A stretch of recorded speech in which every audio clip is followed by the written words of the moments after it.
for the first day of Banned Books Week, I am going to read an excerpt from Lord of the Flies. Ralph was dreaming. He had fallen asleep after what seemed hours of tossing and turning noisily among the dry leaves. Even the sounds of nightmare from the other shelters no longer reached him, for he was back to where he came from, feeding the ponies with sugar over in the garden wall. Then someone was shaking his arm, telling him that it was time for tea. "Ralph, wake up!" The leaves were roaring like the sea. "Ralph, wake up!" "What's the matter?" "We saw the beast! Plain!" "Who are you? The twins?" "We saw the beast. Quiet, Piggy!" The leaves were roaring still. Piggy bumped into him, and a twin grabbed him as he made for the oblong, paling stairs. "You can't go out. It's horrible. Piggy, where are the spears? I can hear the—" "Quiet, then! Lie still!" They lay there listening, at first with doubt, but then with terror to the description the twins breathed at them between bouts of extreme silence. Soon the darkness was full of claws, full of the awful unknown and menace.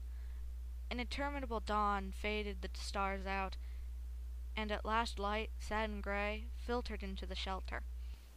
They began to stir, though still the world outside the shelter was impossibly dangerous. The maze of the darkness sorted into near and far, and at the high point of the sky the cloudlets were warmed with color. A single seabird flapped upwards with a hoarse cry that was echoed presently, and something squawked in the forest. Now streaks of cloud near the horizon began to grow rosily, and the feathery tops of the palms were green. Ralph knelt in the entrance to the shelter and peered cautiously around him. "Sam and Eric, call them to an assembly. Quietly. Go on!"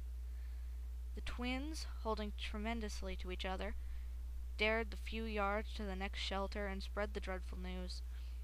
Ralph stood up and walked for the sake of dignity, though with his back prickling, to the platform. Piggy and Simon followed him, and the other boys came sneaking after. Ralph took the conch from where it lay on the polished seat and held it to his lips, but then he hesitated and did not blow. He held the shell up instead and showed it to them, and they understood. The rays of the sun that were fanning upward from below the horizon swung downwards to eye level. Ralph looked for a moment at the growing slice of gold that lit them from the right hand and seemed to make speech impossible. The circle of boys before him bristled with hunting spears. He handed the conch to Eric, the nearest of the twins. "We've seen the beast with our own eyes. No, we weren't asleep." Sam took up the story. By custom now, one conch did for both twins, for their substantial unity was recognized. "It was furry. There was something moving behind its head. Wings? The beast moved too. It was awful. It kind of set up. The fire was bright. We just made it up. More sticks on. There were eyes, teeth, claws. We ran as fast as we could. Bashed into things. The beast followed us. We saw it slinking behind the trees. Nearly touched me." Ralph pointed fearfully at Eric's face, which was striped with scars where the bushes had torn him. "How did you do that?" Eric felt his face. "I'm all rough. Am I bleeding?" The circle of boys shrank away in horror. Johnny, yawning still, burst into noisy tears and was slapped by Bill till he choked on them. The bright morning was full of threats, and the circle began to change. It faced out rather than in, and the spears of sharpened wood were like a fence. Jack called them back to the center. "This'll be a real hunt. Who'll come?"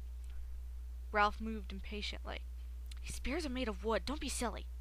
Jack sneered at him. "Frightened? Of course I'm frightened. Who wouldn't be?" He turned to the twins, yearning but hopeless. "I suppose that you aren't pulling our legs?" The reply was too emphatic for anyone to doubt them. Piggy took the conch.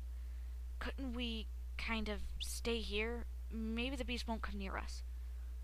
But for the sense of something watching them, Ralph would have shouted at them. "Stay here and be cramped into this bit of island, always on the lookout? How should we get our food? And what about the fire?" "Let's be moving," said Jack relentlessly. "We're wasting time." "No, we're not. What about the little uns?" "Sucks to the little uns." "Someone's got to look after them." "Nobody has so far." "There was no need." "Now there is. Piggy'll look after them." "That's right. Keep Piggy out of danger." "Have some sense. What can Piggy do with only one eye?" The rest of the boys were looking from Jack to Ralph curiously. "And another thing. You can't have an ordinary hunt because the beast doesn't leave tracks. If it did, you'd have seen them. For all we know, the beast may swing through the trees like what's-its-name." They nodded. "So we've got to think." Piggy took off his damaged glasses and cleaned the remaining lens. "How about us, Ralph?" You haven't got the conch. Here.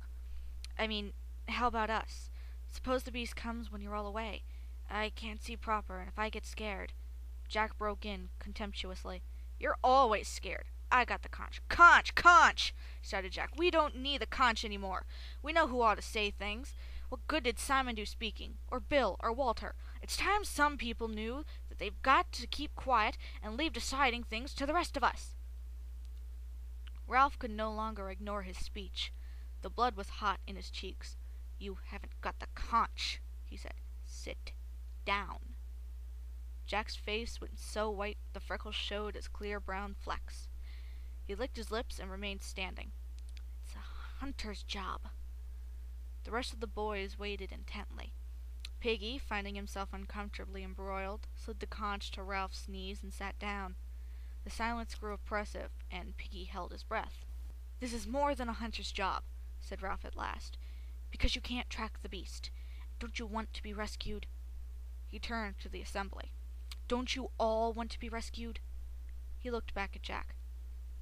Like I said before, the fire is the main thing. Now the fire must be out.